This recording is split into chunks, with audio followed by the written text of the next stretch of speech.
One of the key concepts in thermodynamics is understanding energy flowing from one place to another. And we break that energy flow up into two terms. One which has to do with work, which is force acting over a distance, and the other is energy transfer in the form of heat. And heat is unfortunate because it's another one of those terms which we use in everyday life, but in thermodynamics has a very particular meaning. So in thermodynamics, heat is energy flow from high temperature to low temperature. So again, this is something everyone has experienced. You would not be surprised if you walked up to a hot pan on the stove and you put your hand on it and your hand was burned because the pan was at a high temperature and your hand is at a low temperature, and the energy would flow from high to low.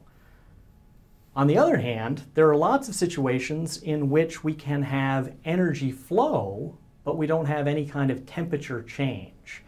And in some situations we have energy flow, but the temperature does change. And as a result, if you look at the formulas that we write down for heat, there are a whole bunch of them.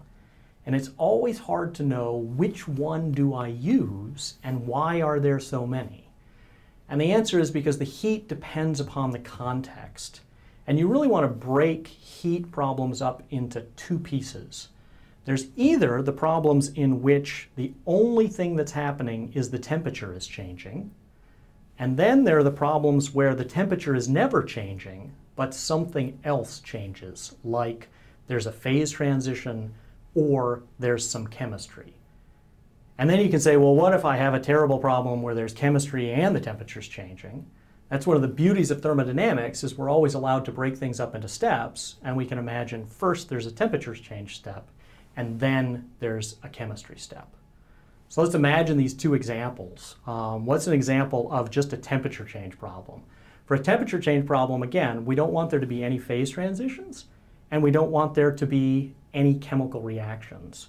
So imagine I had a big block of aluminum and it had some temperature, let's say 400 Kelvin. And I had another little block of aluminum that was, say, 300 Kelvin. And I brought the two of them in contact with one another. Now I would have a high temperature object at 400 K, a low temperature object at 300 K, and the energy would flow between them until they had the same temperature. And so there we have heat flow that results in temperature change. On the other hand, you can have heat flow and you can have no temperature change. And that's because something else is going on. And that something else is either chemistry or it's a phase change. And because the chemistry is always hard to envision, it's easier for us to think about the phase change. So imagine I had a glass of ice water. It's at 0 degrees C. And now I'm going to flow some energy into that ice water in the form of heat. I can do that very easily by just grabbing the glass. And when I hold the glass, my hand is now warm. It's at body temperature, something 32 Celsius.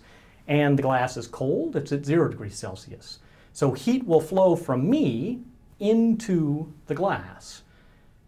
But the temperature of the water won't change. It's going to say 0 degrees C as long as it's a mixture of both solid water and liquid water. But the energy has to go somewhere, and the answer is the energy goes into melting the ice. So the longer I hold the glass, the more heat will flow, and the more ice will melt.